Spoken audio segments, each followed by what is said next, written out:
If you would like to support the podcast and get some extra content while you're there, head on over to patreon.com/Severe MMA podcast and sign up.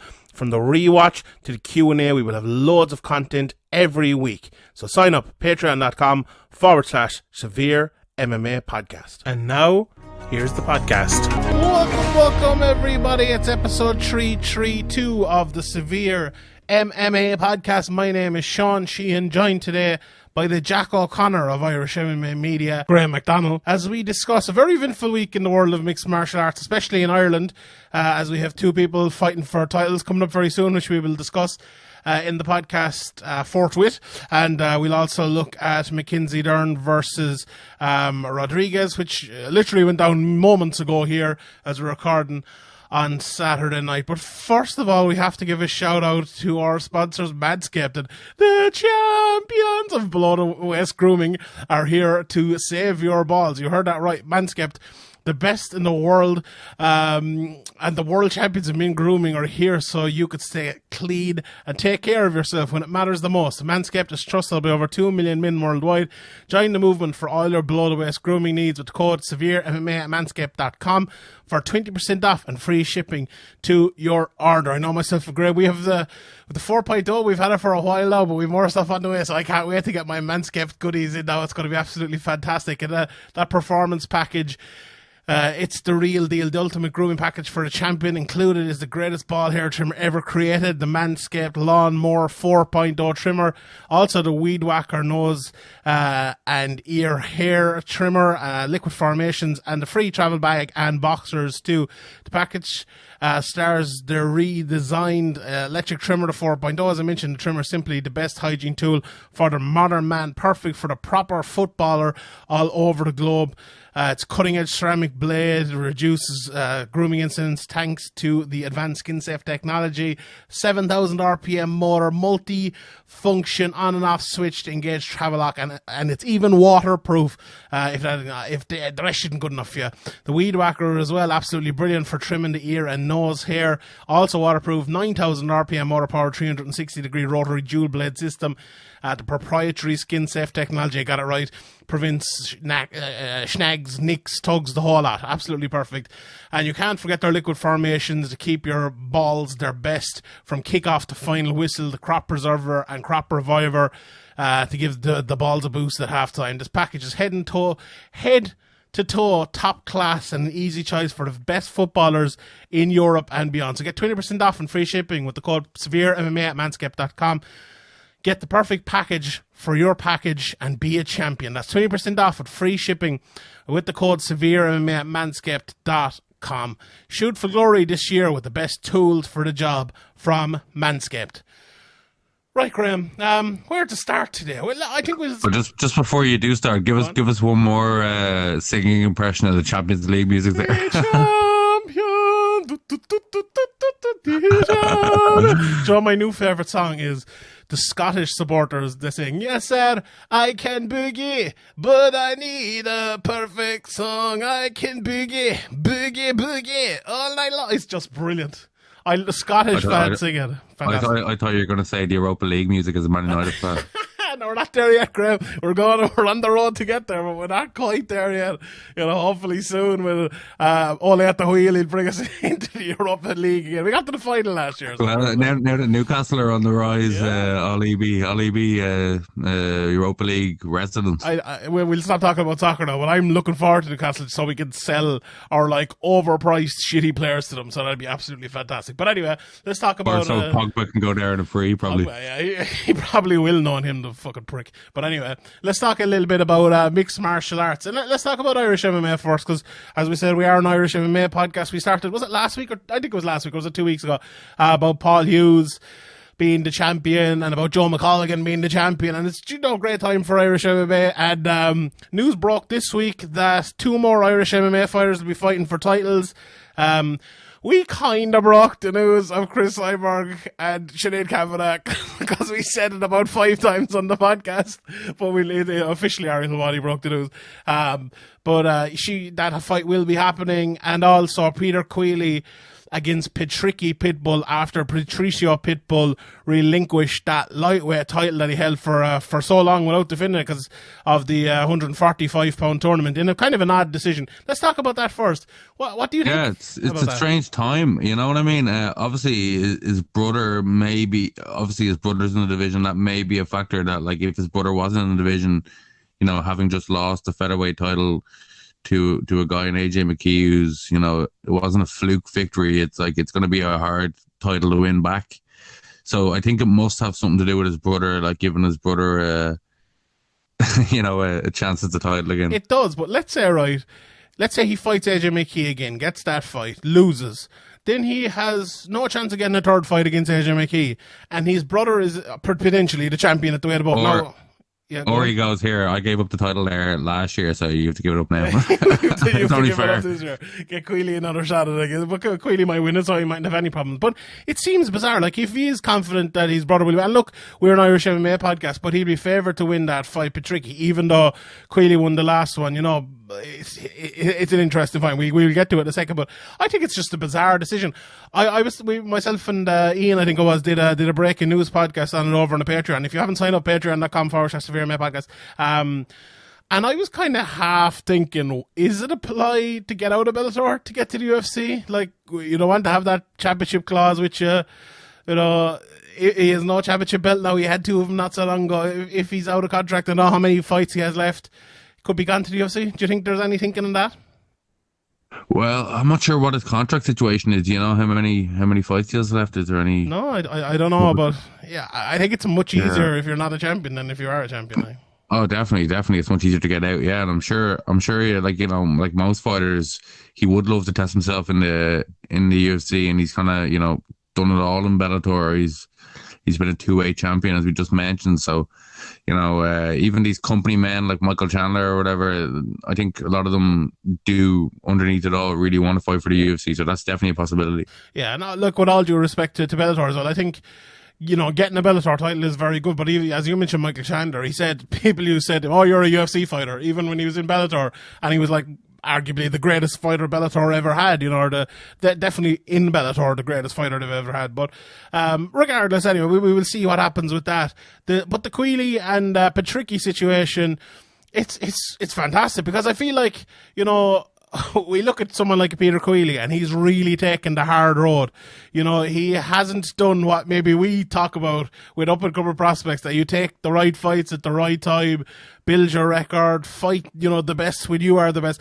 Peter Queally did there. He went all over the world. He fought, you know, in people's backyards. He took short notice. We talked about it at the time. You know, he was going into places and fighting on short notice against guys with bad style matchups in their hometown and stuff, and it's a risky strategy. There were some decisions that came back to bite him, but I think all the experiences and all the you know, all that adversity and all that stuff helped him as a fighter, grew him as a fighter. And, you know, he's coming off the biggest win of his career, and he's coming into the biggest fight of his career, and, you know, this is something he always dreamed of. He's going to come out to, obviously, his now trademark walkout song, and the crowd's going to be going mad, and everybody's going to be, you know, there for him, and he's the main event ahead of James Gallagher, which is a big thing as well. So, you know, this title now being involved is a huge deal for Queally. Mm-hmm. What do you think of that? Like, what do you think? Gallagher came out on Twitter and kind of he shot all over some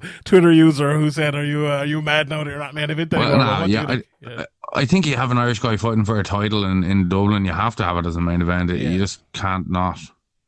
I think James understands that. He's grew up in MMA. He knows how it works. Yeah, 100%. But it also goes from like kind of a huge main event fight and the toughest fight of James's career to like 4 weeks out.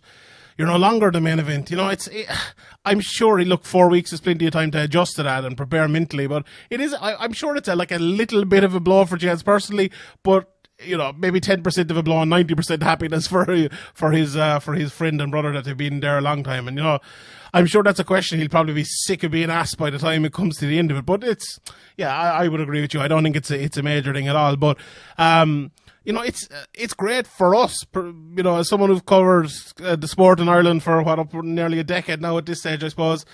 In fact, Severe MMA around for a decade, which we will be talking about soon again.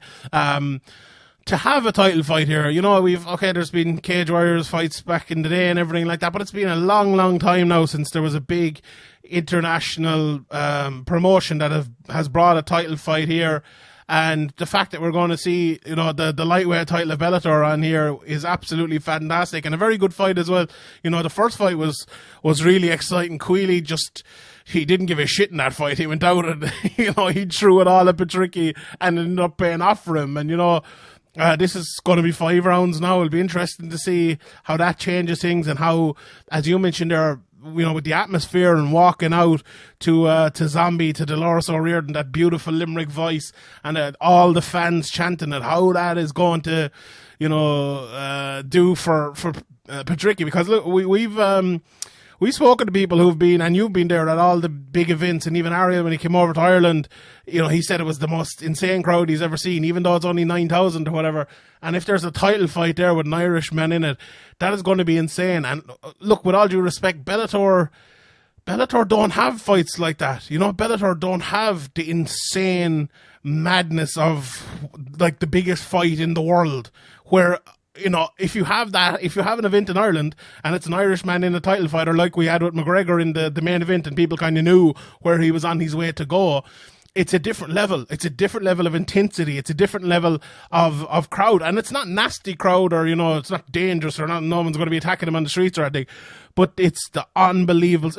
Look, not to praise Liverpool or anything, but it's a bit like the Anfield support. Well, once you get in there anyway, outside is a bit different. But in there, it's the pure, unbelievable atmosphere that the fans give to their home team drives them on to a different level. And I feel like it's the same thing for the Irish fans. Or for the Irish fighters even. What a huge thing to have behind you as you go into the fight, and that's surely a big part for Queally, isn't it, as he goes in here? Yeah, I think as well, like, some of that will be built on how the Irish results go before that. If James has come out and won, the crowd will be on a high. And, you mentioned UFC Dublin there, the momentum built from Paddy to Cahill to Neil to Norman. It just kept building. Everybody kept winning. There were some crazy fights in there, obviously, to come from behind. So, like, obviously, if all the Irish guys have lost, maybe there'll be a bit of a subdued. Obviously, it's not going to be quiet, but it might not be what it could be. But I think particularly Pitbull's fought around the world, and he's fought what 30 odd times. I'm not sure how many times. 30 odd times. He's fought everywhere. He's fought in some big fights, but the atmosphere here could be the most hostile atmosphere he's ever entered into, and he's coming off a loss to this guy. Obviously, it was a doctor stoppage, but the tide had kind of turned in that fight, in my opinion. So, this is a huge fight for both. Like, this isn't just a huge fight for Peter Queally. It's a huge fight for Pitbull as well. The pressure's on him as well. Yeah, 100%. And it's one of those fights that I really enjoyed the first one, and I was kind of calling for the rematch, even if it wasn't going to be in Ireland. And then for it to be a title fight as well, it just adds a bit more, to be honest. And it's great. I'm looking forward. I think I looked the other day when the second it was announced on the MMA Hour last week. I looked at the ticket sales, and you can see, what seats are free. And I would say there's maybe 25 to 30% of the tickets free. And I'll check here now the next time you're talking, Greg, but I guarantee you there's less than that now. And once it gets to closer to the time, I bet you there'll be a lot less as well, because people will want to go and see this fight. And, obviously the people listening to this who are not from Ireland, the coronavirus situation here is pretty good at the moment. Everything is opening up. And we're still, around the same number of cases per day. And, we had one great day, the best day we've had in a long time. And then 2 days later, we had the worst day we had in a while. But it wasn't, it went from 1,000 to 2,000 or something like that. So, not anything crazy or anything here. So we're in a very good situation with the coronavirus here in Ireland. So I wouldn't envisage any problems there now. Fingers crossed, touch wood here. So yeah, it's a great time, and I'm looking forward to see the MMA come back. And obviously we will have loads and loads and loads of coverage on here on the podcast and on Severe MMA over the next couple of weeks, and we will discuss that and break that card down in detail. Another card the week after, though, and maybe this could have been on it as well. Chris Cyborg versus Sinead Kavanagh.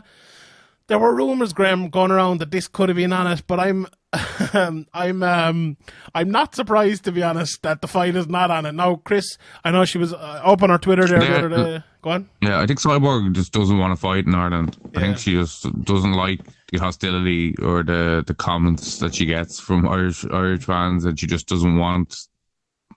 She just prefer to fight in America. It's just easier for her. She's a champion. She doesn't know Sinead anything, so that's probably her kind of view on it. It's like, why would I?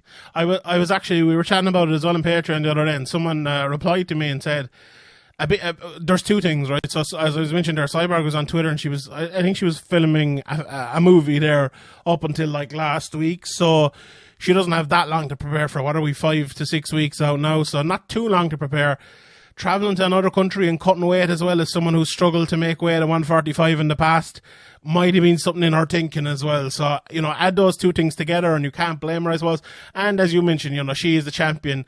So it's, she really calls the shots there as she should. But for Sinead Kavanagh, it's actually, I spoke to Sinead today, but the interview will be coming out maybe in another week or 10 days or so like that. But it was brilliant, but Sinead is bang up for it, I'll tell you that. And I think that the thing with Sinead is, right, and I can ask her this question as well, and everyone will hear it, but most people who go in there with Cyborg, right, because there are so few elite women in the world in terms of MMA, in terms of like, who could you say, Chris Cyborg, maybe, definitely Amanda Nunes, Kayla Harrison, and maybe then one or two more. Maybe you could put in Holly Holm, maybe you could put in Jermaine Durand, one or two more. Very, very few in terms of that weight class. Obviously, you've Shevchenko and a lot of 115ers, but you know what I mean.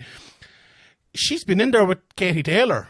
She's been in there with Kelly Harrington, 2 Olympic gold medalists. She's won 5 national championships. She's fought internationally in boxing. And I know it's a different sport, but to be in there with the level of athlete, to spar on a daily basis with that level of athlete for years and years and years and years is a different thing that I think most people do not have that go in there and face Cyborg. And now it might make no difference. Cyborg is going to be the big favourite, but I think it does benefit her a little bit. What do you think?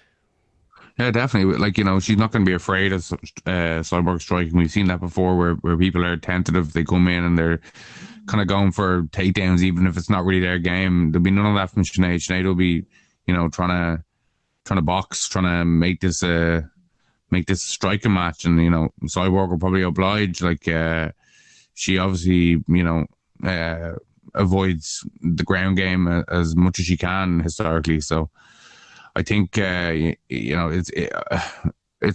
a difficult style matchup, obviously, for Sinead, because Cyborg is a very good striker with a lot of power, and she's a big girl for the division, as you mentioned. She has historically she has some trouble making weight and stuff like that, but as you said, Sinead's been in there with some heavy hitters in terms of strikers, and she's not gonna care away from it, and she's been waiting for this. She's been talking about this fight for a long time, kind of behind the scenes. I'm sure when you've talked to her, she's mentioned it a lot of times. This is like the accumulation of what she's been doing in MMA since she made the switch from boxing. 100%. And even as someone unbiased looking at it and looking at that division, there's probably no one in that division who Cyborg hasn't already fought that you could say would give her a better fight than Sinead, I think. Now, maybe you'd argue Katzengano, but I just don't think Katzengano is what she used to be either.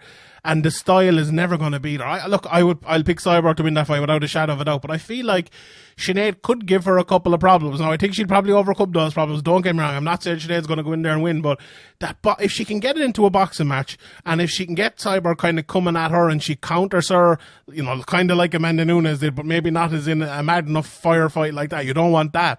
But if she can make it into a technical boxing match, make no mistake about it, Sinead Kavanagh is a world-class boxer. And that's not me going overboard. She's a 5-time Irish national boxing champion, and to win an Irish national boxing championship, it means something. Ireland has some of literally the greatest female boxers of all time.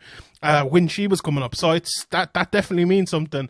And you know, okay, mixed martial arts is a different game, but as I said, if she can drag her into that, but I think it just based on that alone, when Cyborg fights, when Amanda Nunes fights, there's very little intrigue, but I do think there is a little bit of intrigue. Now maybe it's because I'm Irish and maybe I am biased, and Sinead Kavanagh has great time for me and I have great time for Sinead Kavanagh, so maybe I'll take it out. She's my Irish wonder boy, so I will, but I'm looking forward to the fight, and I'm you know, Sinead has had a tough life, a really, really tough life, and for her to get to where she's gotten to is an absolute credit. And you know, I don't often get inspired by people who listen. Talking to Sinead today, she would inspire you, and I'm delighted for her, and I'm looking forward to the fight as well. I think it'll be fun, and what an upset it'd be, and what a story it would be. It'd be absolutely fantastic. And you know, Kelly Harrington was the same this year. She wasn't supposed to win. You know, she wasn't talked about as being the gold medalist winner, and she went out and did it. And you know, Sinead had said herself, she's the same. She's not fancy, but she's going to do it. So let's see. We will see. But I'm looking forward to it. And look, it's a great time for Irish MMA. It wasn't too long ago we were saying Irish MMA, it was in the doldrums is the wrong phrase, but in the doldrums, in the case of no one could get a fight, everywhere is stopped. There's no promotions going on.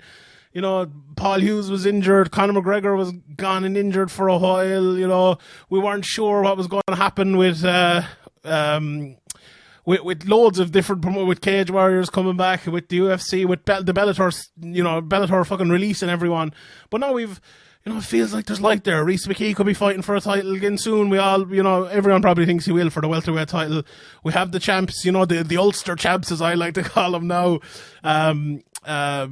Paul Hughes and Joe McCullough and Liam McCourt just winning the gold over in the, IBJJFs with Coach McGahan around, and she was in the co-main event last week. And we've the Jimmy co-main event show coming up, and Queally and Sinead, and there's probably someone I'm missing out, but you know, as Brian Moore is kind of quietly making his way through the Bellator rankings with no kind of fanfare as usual. And he's fighting in 2 weeks' time. He's fighting in the week before that, so 3 week stint of 3 Irish fighters in a row coming up there. So that's going to be some time for Irish MMA. Annie and Gary as well, fighting in the UFC, making his debut the same weekend as Bellator Dublin. So what a... and the only man to have beaten Ian Gary ever in MMA, in amateur MMA, picked up a win tonight at Clan Wars. Yes, the results are actually up there. Who was that? Andreas Binder, wasn't it? Yeah, Binder obviously beat G. Anderson Castro, who's a long-time Irish MMA veteran, by TKO in the third round to win the vacant welterweight title for Clan Wars. And in the main event, Nathan Kelly won the featherweight title with a TKO in the first round over Shamrock. And there was a bunch of other amateur fights and pro fights on the card as well. Adam Gustav, actually, who Paul Hughes made his debut in Bama, I think it was, against. Yeah. He got a first round submission in a 150 pound professional bout, and the rest of the card was an amateur card. But it's good to have Clan Wars back.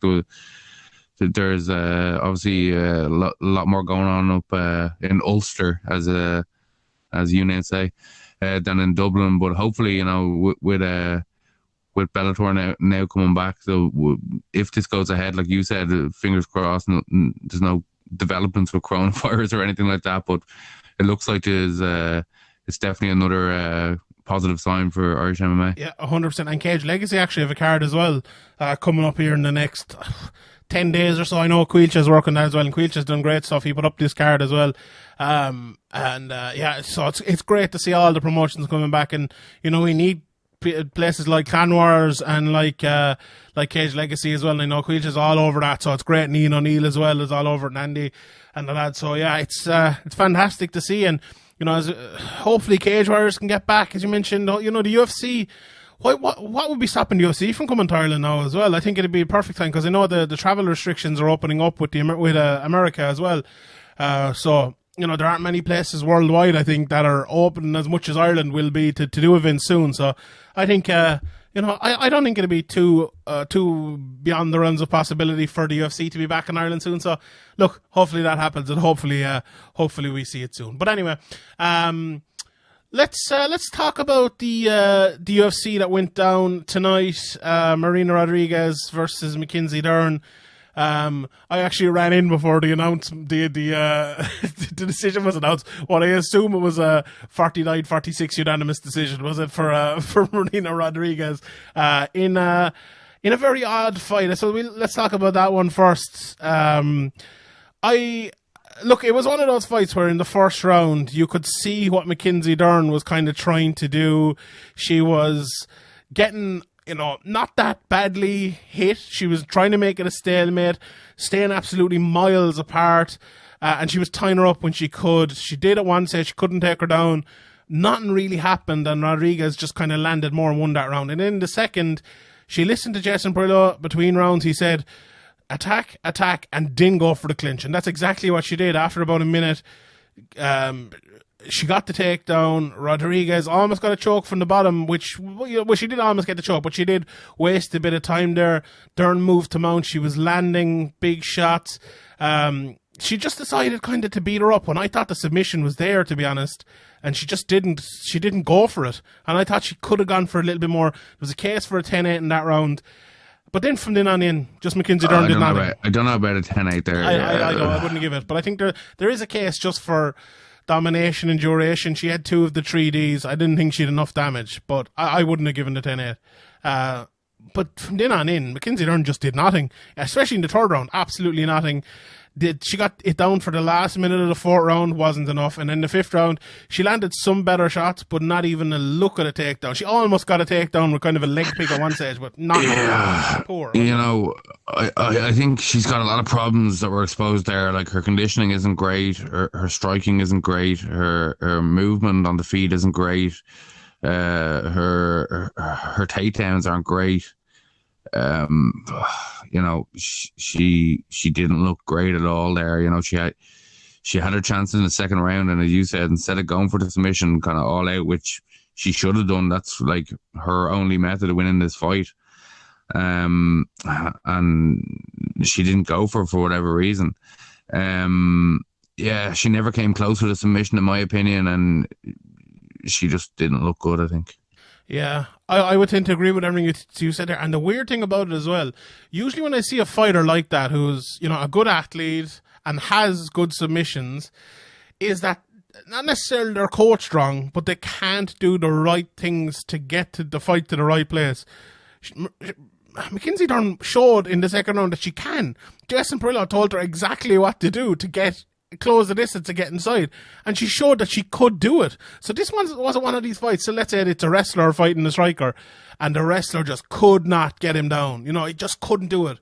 Then you'd say, okay, fair enough. Or if it's a striker and just could not, like someone fighting Habib, just cannot stop the takedown, just can't do it, you'd say, look, fair enough. But Mckenzie Dern could do it. It was weird because Rodriguez didn't really change up the way she fought at all.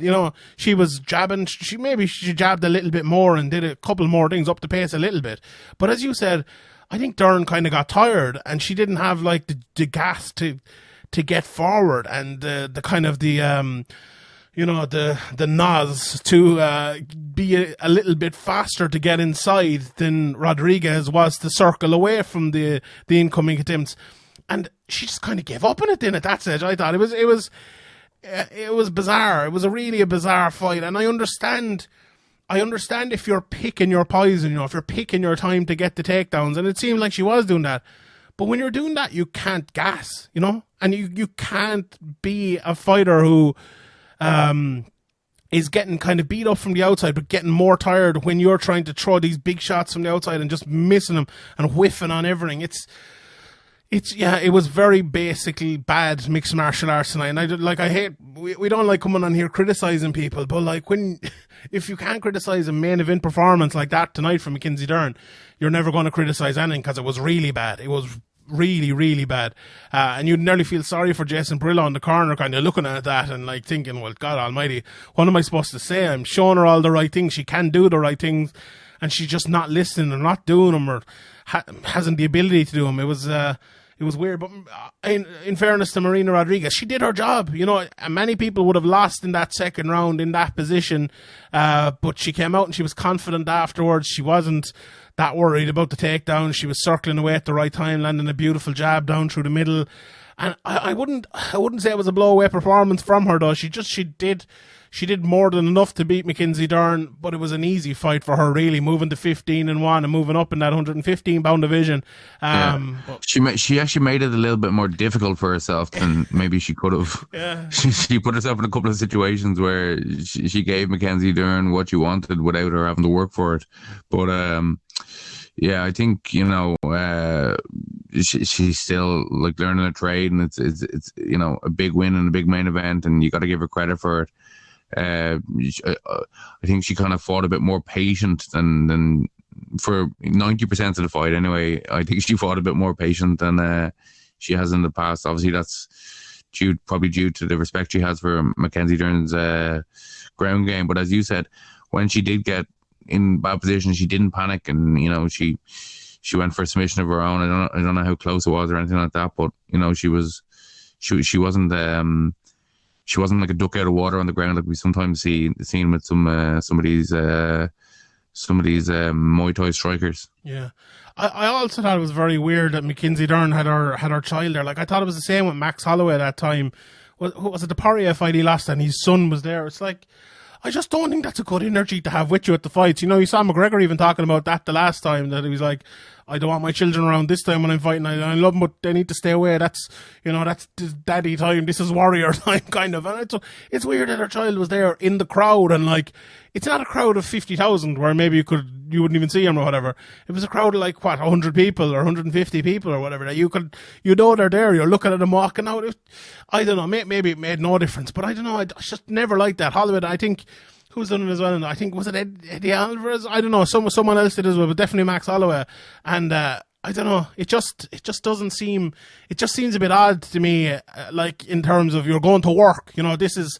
You see like certain teams, they put on their suit and tie and they're going to work, and you have to get into that mindset that you're going to work. And even MMA is a lot different, because you need to get into that mindset you're going to war, and it just didn't feel like Mckenzie Dern was in that mindset. And look, maybe that's a tactic. Maybe she's better at fighting when she is more relaxed and more flowy, but I don't know. It certainly didn't look like that. Queally did say to her one stage in the corner, he said, like, are you with me? Are you in the zone? Or something along these lines to her in the corner, like, to kind of snap into it nearly.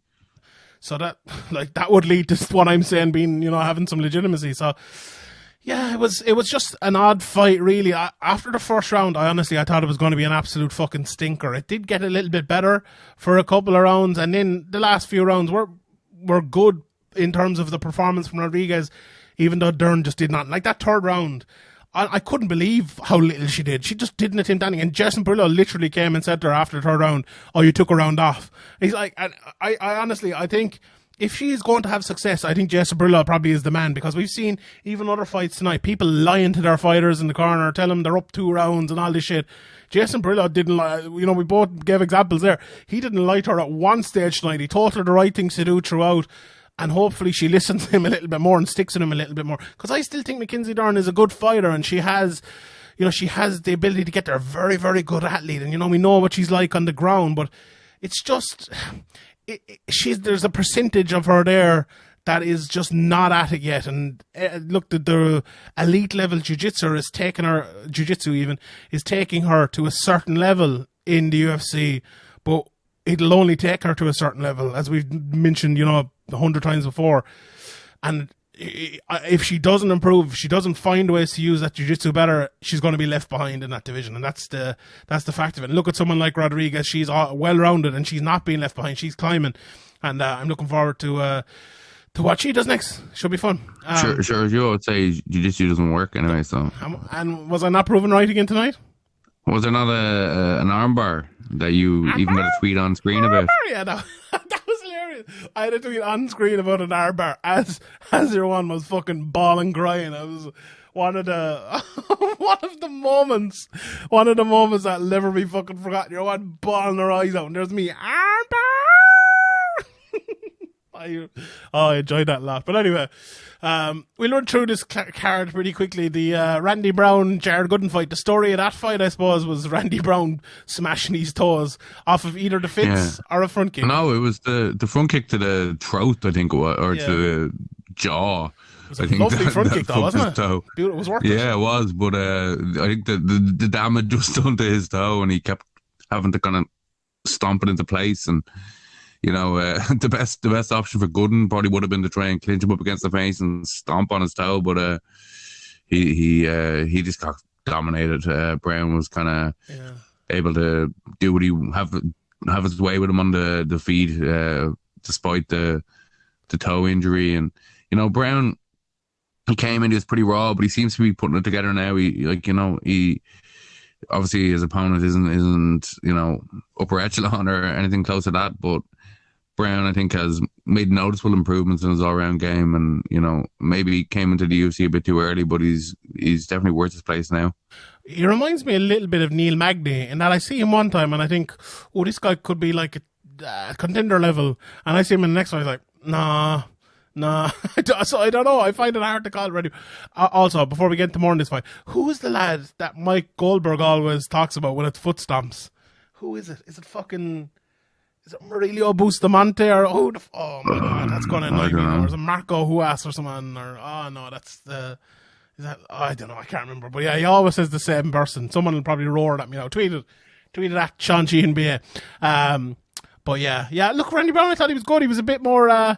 He was kind of flexing in the cage, and he was, putting his hands up to his ear and stuff, and it was good. But like, he did dominate. But it was one of those fights where both guys landed a lot of shots, but nothing seemed to hurt anyone. The most hurtful shot was Randy Brown hurting his own toes while kicking Jared Gooden in the face. It nearly was like, it was weird because Gooden was landing some lovely leg kicks. They didn't really, I know nowadays we're kind of, we're trained to believe all leg kicks are fucking fight enders. And they were kind of saying that in commentary. Also, don't forget, make me mention the commentary after this as well. But I didn't think they were landing much. Gooden actually lost his mouthpiece after the first round, I believe it was, and they were like looking for it in the corner. But the round 2 was a little bit closer because of bad toes, but round still 1, and round 3 was a bit of a higher press from Brown, and he was just eating him up a bit. But as you mentioned, Brown was just the better fighter all around here, I think.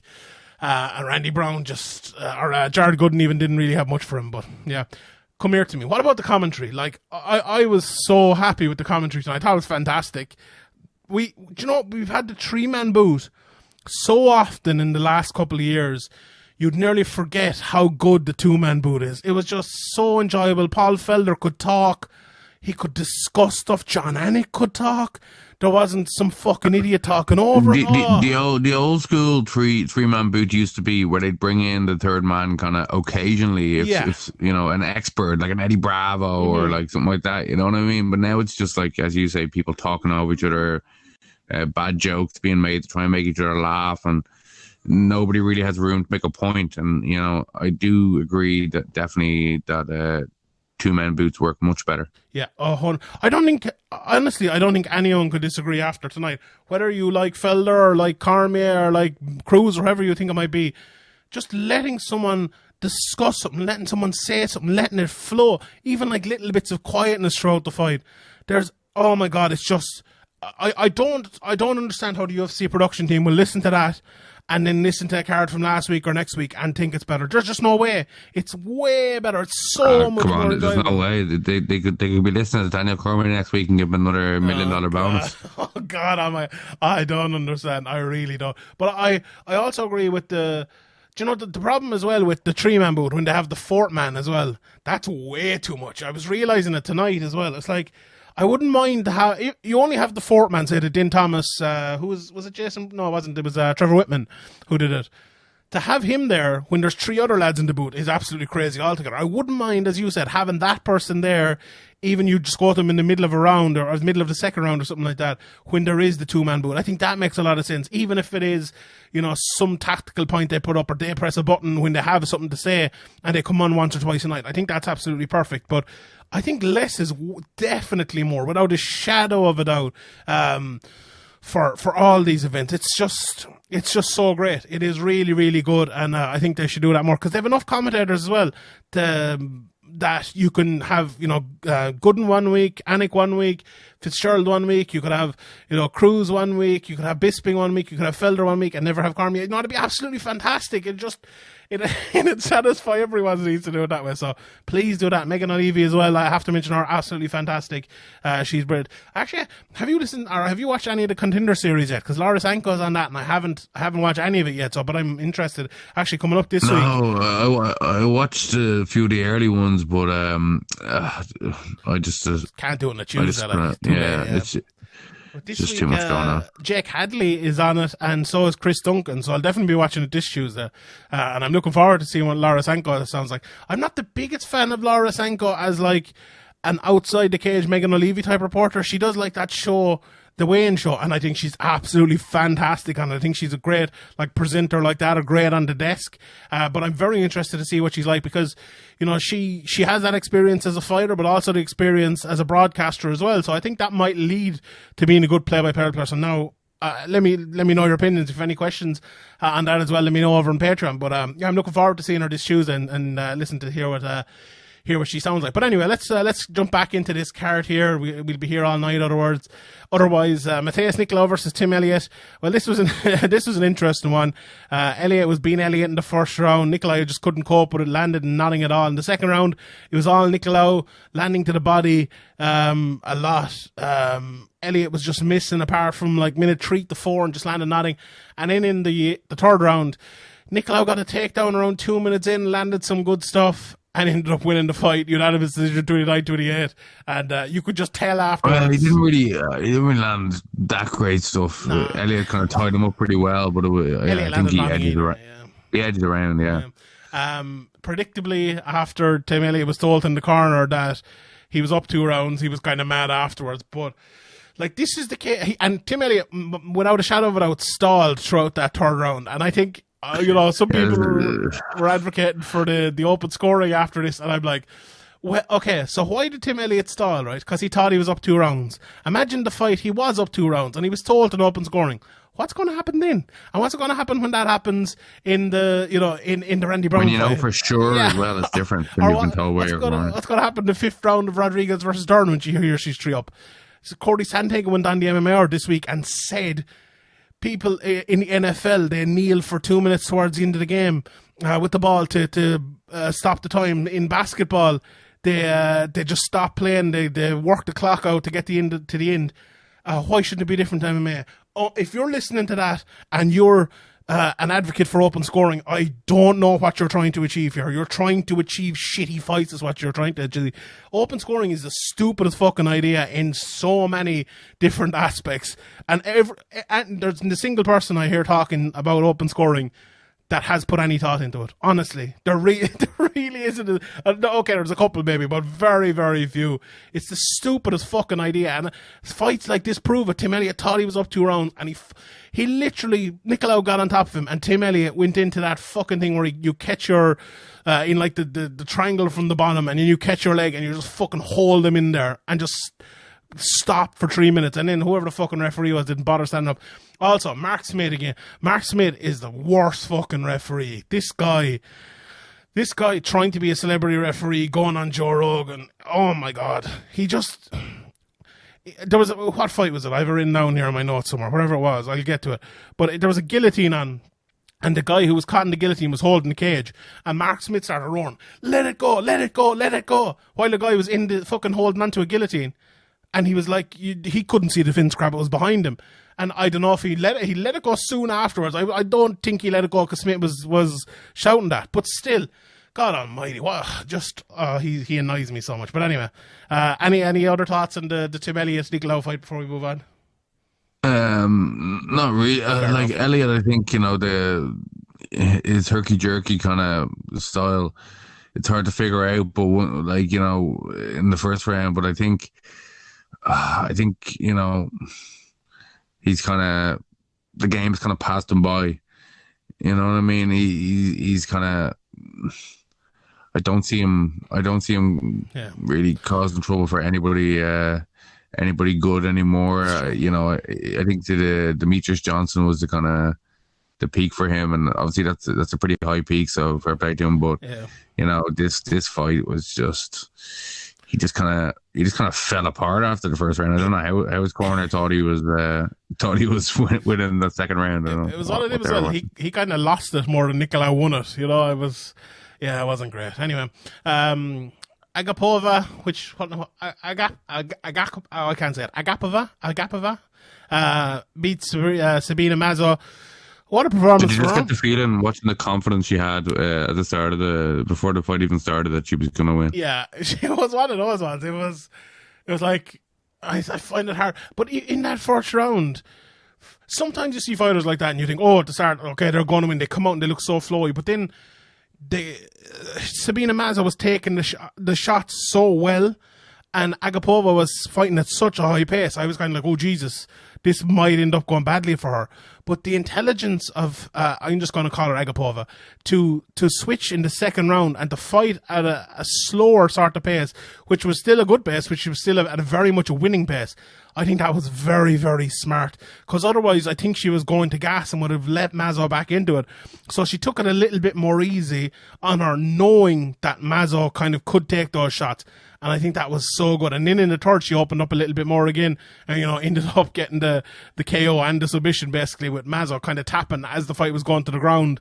But she knew it was over. I'm not saying she gave up or anything, but what a performance. Really good. Like, not just technically good, you know, I thought it was mentally good as well, and intelligent, fight IQ at a high level, and the ability to finish as well.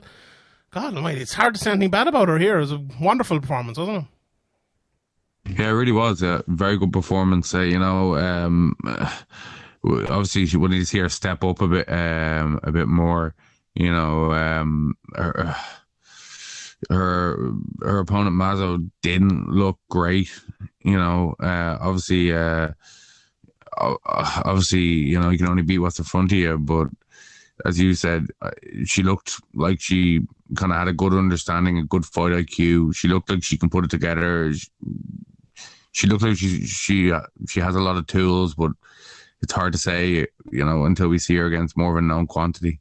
Yeah, I would tend to agree with that. She look, the step up will be interesting, and to see how she gets on in the step up. But I think it's good after that performance. It was fantastic. Then we had Chris Gutierrez versus Felipe Colares, who I always call Corrales for some reason, because it's so close. It's like I just can't say that name. But Corrales got off. I just did it again. Colares got off to a good start. He was kicking to the body a lot, and we know from Gutierrez in the past, which we'll definitely forget before he fights again the next time, as you know, all these fighters are just random UFC fighters that we will remember every time they fight and then immediately forget. But anyway, he kicks the leg a lot, and I thought Colares did a really good job just kind of stopping that leg kick, lifting up the front leg, kicking to the body himself, and he won that battle. He won that kicking battle. There was a long clinched in the middle of the round. Thought it was close, but I thought Colares did enough to win it. In the second round, then Gutierrez won that pretty clearly. He was just jabbing him up and landing loads of kicks. And in the third, it was close again. Colares got the takedown, didn't really do much with it. Gutierrez landed a lot of shots for a minute and almost got the finish, but then Gutierrez did end up winning it in the end on my card 29-28, and I think it was a split decision, but I thought the second and third were pretty pretty good for Gutierrez. I one judge gave the second to Colares, and I don't really see that at all. I think he just kind of got jabbed up and beaten up in that. So it was a good performance from Gutierrez and a good win. I think the split decision is a little bit off there, but sure, look, if that's the only bad round we have in the night, it's all right. Then the heavyweight fight, Alexander Romanov versus Jared Vandera. Look, when two, slightly overweight heavyweights, as an overweight heavyweight myself, come out, you're not expecting it to be as technical and good as this. I was very surprised at this fight. Thought it was very good. There was a lot of exchanges late in the first round after maybe a technical start to the fight. Well, there was a bit of madness at the very start, and then the technique in the middle of it. But in the second round, Romanov just got on top, mounting the decimation. Mark Smith, he really should have stopped that earlier. I thought he was just taking lots of shots. And that was the fight as well where the guillotine was on, where he said to let it go. So that was pretty bad from him. But we'll run through the rest of the fight pretty quickly. Damon Jackson, Charles Rosa. Jackson's kind of dominated the fight. Actually, before the fight, Jackson's wife was sitting there. She was just shitting herself waiting for the fight to come out. She looked so nervous. It was funny, but I felt really bad for her at the same time. Jackson was just beating him on the feet, landing on some ground and pound. Rosa almost had a knee bar, but Jackson's kind of smashed him in the face. He held it at the end of the round. Cut. Yeah. That cut right beside his eye looked nasty as well, didn't it? The second, really, really bad, yeah. It was was it the start of the third or something? It started the third, wasn't it? Yeah. He just landed that spinning elbow, the upward spinning elbow, and then he almost got himself into a rear naked choke by doing it. But yeah, from that moment on, there was just blood all over the canvas for the rest of the night. And it was one of those ones where you couldn't see it because of the position it was in, and it was just leaking like a tap all over the place. And I know a couple of judges gave him the round, but I still thought that Damon Jackson went and won that round. But he definitely deserved to win the fight, and fair play to him for fighting through it. In the second round, he had that body triangling and got the back with it as well. But, Rose is always fun when it hits the ground because he's always in there. And as I was kind of just half mentioned there, he got knee bar at the end of the first round, and he held onto it after the bell, and Damon Jackson was not at all happy with that. And I think for the rest of the fight, he fought in kind of a stubborn manner. But good stuff from him and a good fight altogether, all told. Then Lupe Godinez, she was fantastic. Moves to 6-1, just relentless. Got on top all round, landing some nice stuff. She almost got an ankle pick at one stage. Her opponent Juarez turned the wrong way, and she got armbar. I think Godinez in that, 115 pound division. She's definitely someone you need to remember that name. Lupe Godinez, it's a great name. Definitely remember that as she's on her way through. So a very, very good performance there from her. And to me, the fight, I don't know if the fight of the night being announced yet, but I thought the first fight was the fight of the night. Steve Garcia versus Charlie Ontiveros. Ontiveros came out and knocked Garcia down 3 times, or wobbled him 3 times anyway. Almost had the armbar. Garcia had 4 minutes on top, and I think he did win the round on all 3 judges, but I gave it to Ontiveros. I thought it was one of those that was very, very close. Landed a hard elbow. He got a really, really bad cut as well. In round 2, Ontiveros knocked him down again. Ground and pound, there was just blood all over the place. And even, we were talking about the last fight. Actually, there was blood there before that fight, because there was a lot of blood in this. And then Garcia just ended up destroying him in the end with ground and pound. And, John Anik said he looked like Josh Koscheck with the blood in his hair. And that was a very, very appropriate call, I think, because he absolutely did look like that. So, yeah. Do you know what this was overall? I meant to say this at the start. Sometimes we get these cards and there's no standout fight on it at the very top or anywhere through it. And we, have the tendency to say, oh, this is a Dana White Contender Series card. This one was very high quality. I thought there was a lot of good fighters and a lot of high technical ability throughout the whole card. I was very, very impressed with it, to be honest. So kudos on this card. Some cards are brilliant, but it's down to like the level of the fight. Sometimes they're exciting, but they're not that good. But this one's it didn't have brilliant fights. It had some good fights, but I thought there was a lot of good technical performances. I thought Romanov fought well. I thought Lupe, as I mentioned, fought well. Gutierrez, Agapova technically was brilliant in that fight. Randy Brown as well, and even Rodriguez, I thought she fought technically well. So, yeah, overall, a very, very good, card for someone like me who likes those sort of cards. But anyway, next week then there's 2 big cards: Bellator 268 and UFC Fight Night. The Bellator one is much bigger, and I'll have a wide ranging preview on that during the week. So we'll wait for that for a second. But just some of the fights in this, Graeme, give a shout out if you think anything stands out. So. I go from the bottom up. Some of the good cards is on it. Benson Henderson's wife is actually on this card, Maria Henderson, and Benson Henderson is on as well. He fights Brent Primus. Henry Corrales versus Yaroslav Pavlyuchenko. Karl Albrechtsen is on the card, who was supposed to fight Chris Fields. He fights Yashin Murdadov, who fought Corey Anderson the last night. Corey Anderson's on the card. He fights Ryan Bader in the co-main event and the semi-final of the heavyweight tournament. And then Vadim Linkov fights Julius Anglickas in the main event for the 205-pound title in the other semi-final of the heavyweight tournament. So, all in all, it's a pretty good card. Lots of exciting fighters in this. And as I said, I'll have a big preview of that during the week. So everyone look out for that. Anything that stands out for you there, Graeme? Who do you think will win, Ryan Bader versus Corey Anderson? I'd probably go with Bader just about, but yeah, I'd go with Bader, but Anderson maybe could, eke out a decision, but yeah, no, I'd go with Bader. Yeah, I think it's an interesting one. I think the top two fights are actually very interesting. You'd have to favour Nimkov a lot in the, with Anglicus taking it kind of on short notice and, not being in there. But I think I would probably go with Corey Anderson just about in that one. So we'll have a fiver on it. Whoever wins the fiver. We'll go with that. And I just, the Benson Henderson Bryn Primus fight, I don't think that's going to be a classic. I don't know. Well, when's the last Benson Henderson classic? Although Benson, he has been fighting a little bit more attacking in the last couple of fights. I just think he's kind of, and it hasn't gone well for him. It really hasn't. But I think he kind of said, after he fought in Ireland, he said in the post-fight press conference, he's like, I'm never going to fight in a boring fight again. And in fairness, okay, he's ended up losing those two fights, and the Jackson fight was kind of boring, but I don't think it was down to him more so than Jackson. And I'm a big fan of Jackson, so I'm not saying anything against him, but I think he will try to make it exciting. And you know what, actually, maybe Primus is a weird fighter. He's like getting go-go platas 1 minute and then like wrestle boxing the next. He's an odd lad, but yeah, I'm looking forward to that. And I forgot that Karl Albrechtsson, I was looking through the records, he's actually a win over Nimkov. So if he gets a win here, and wins against Yashimuradov, who was in the tournament, that could mean a lot for him, and it could push him towards a bigger fight against someone. Say like if Bader lost here, he could maybe be fighting him next, and then maybe be that win away from being in the title picture once the tournament ends. So it's a big fight for him as well. And there's lots of local Arizona people on it as well. So yeah, pretty good card. I'm looking forward to it. And then we're going into obviously more then after that, then the Irish card, and then Chris Cyborg versus Sinead Kavanagh. So a good run for Bellator here. Next week's UFC card, Aspen Ladd versus Norma Dumont after. Yeah.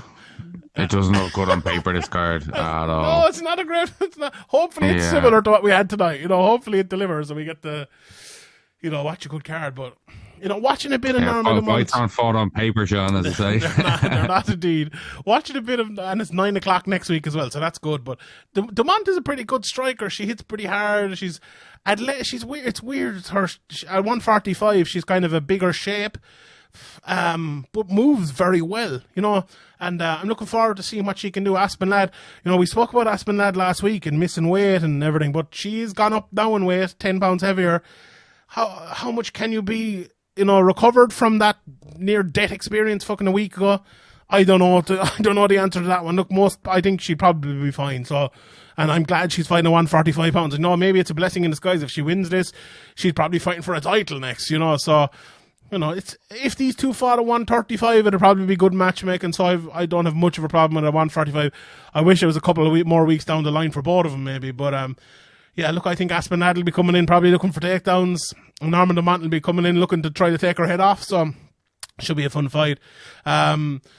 AEW's own Andrei Arlovsky is taking on Carlos Felipe in, another Brazilian, 11-1. He beat Jake Collier in his last fight as well. He's that guy who what did he do? I don't know what he didn't do much. He said fucking it's 4 decisions. It's a very winnable fight for fucking Arlovsky. Yeah, maybe you would know. People saying that in 2021. You would know what Arlovsky in October 2021.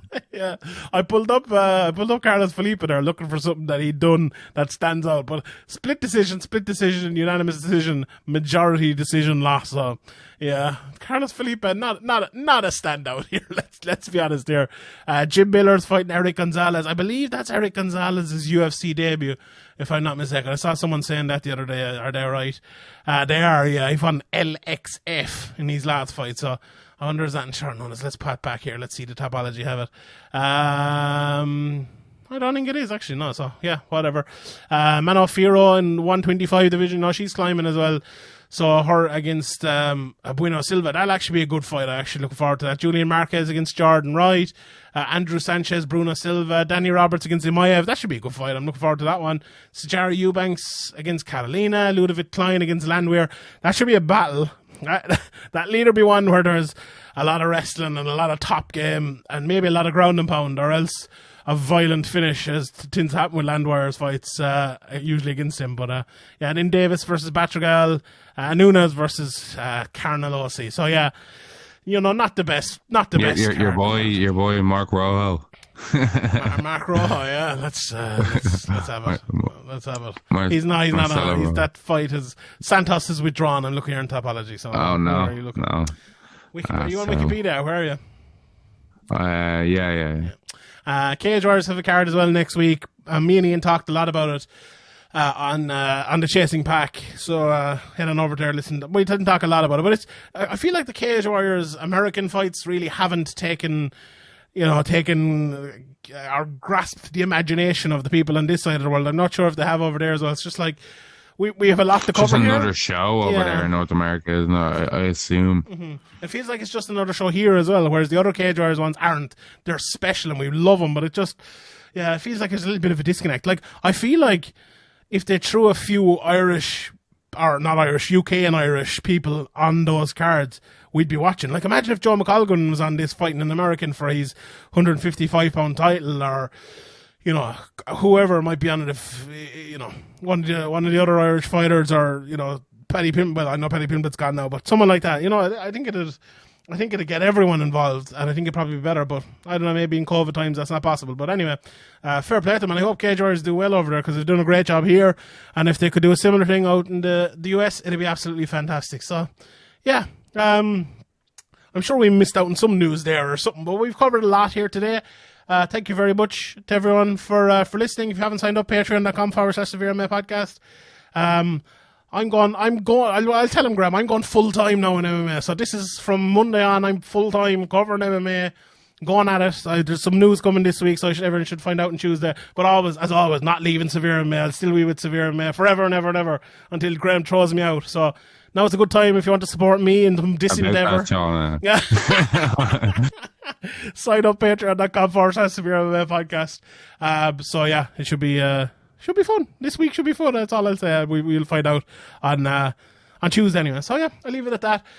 Graeme, I appreciate you. Thanks very much. It's 1 o'clock now on Sunday morning. We've a free Sunday for once, and I'm looking forward to it. Have a bit of I don't know. I think I'll get a Subway or something. Have a bit of crack, sure. Why not? No soccer, no fucking international weekend. Lot of shit. But anyway, we'll leave it at that.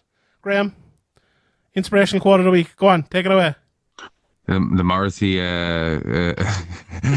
what we call the Morrissey song lyric of the week. Yeah, of the week. Yeah, go on.